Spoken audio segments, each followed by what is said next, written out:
There are over 10,000 words in Charles Dickens' book, Great Expectations. 10,000. Of all of those, you're going to select one. And we're going to introduce into the experiment as much randomness as possible. We'll start with a pack of cards. I ask the spectator to cut the cards wherever they want, and it's a completely free choice. They can cut the cards wherever they want.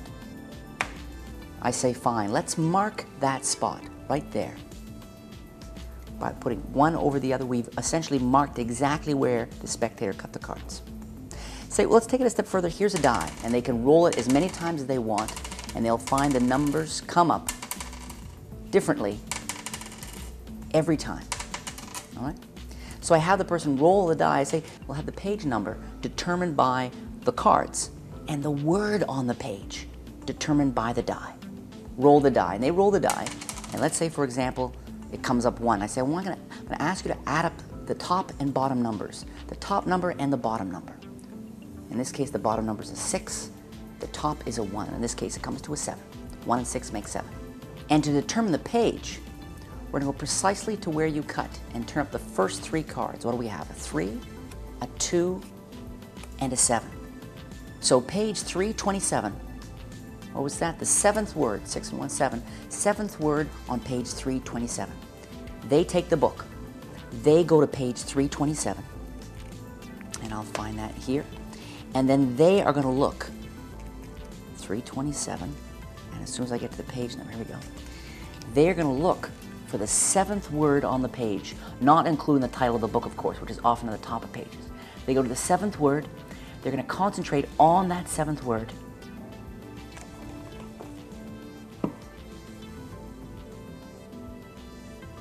There's an I in it. I can see that. An N. 2 N's. T, an O. It's the word nothing, isn't it? This is definitely an example of the sum of the parts being much greater than the whole. 2 simple principles. On their own, they're both quite effective. Put them together, you have a mind-blowing effect. The first principle is just a simple fact, actually, that a lot of people do not know. If you roll a die and you add up the top and bottom numbers, they always add up to 7. You got a 4 and a 3, a 5 and a 2, a 6 and a 1, you always get 7. So even though people can freely roll the die, if you add up the top and bottom numbers, you always get 7. So that's principle 1. You always get 7 with a die. The other principle is called the crisscross force. Crisscross force. Wonderful force. The way it works is this. Wherever they cut, they can cut a little amount, they can cut a large amount. Wherever they cut, where they cut, they go off to the side. You pick up the bottom packet, and you form a T. You put it on top of that first packet. Now, note that the top card of the bottom packet is, in fact, the top card of the pack. If you time-lapse at this point, people will never remember exactly what happened with the crisscross part, which is why I go to the die and then finally go to the book. So that by the time we come back to the deck and I simply just lift off the top half of the deck and immediately start to deal off the 3 cards, people assume those are the 3 cards they cut to. They do not realize that, in fact, those are the top cards of the deck. That's right, because on top of the deck, I have the 3, the 2, and the 7. They're already on top of the deck. So what is your setup? You've got 3, 2, 7 on top of the deck. You've got a die, and finally you have to go to page 327 in whatever book you're using. In this case, I'm using Charles Dickens' Great Expectations. The 7th word, on this edition at least, is the word nothing. Try to find a word that is an interesting word, not and, or, but. Try to find an interesting word, okay? It makes it a lot more sort of engaging when you eventually reveal the word, all right? So, as for the performance, virtually self-working.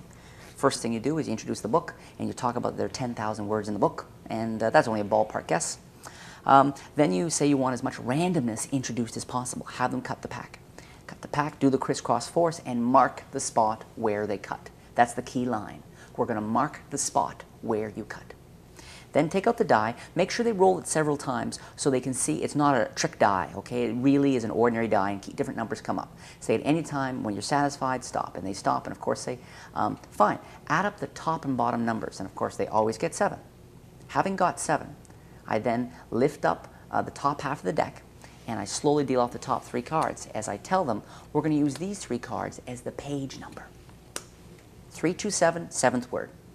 Do not touch the book. After the first time you pick it up and you comment 10, put it down, have someone hold on to it.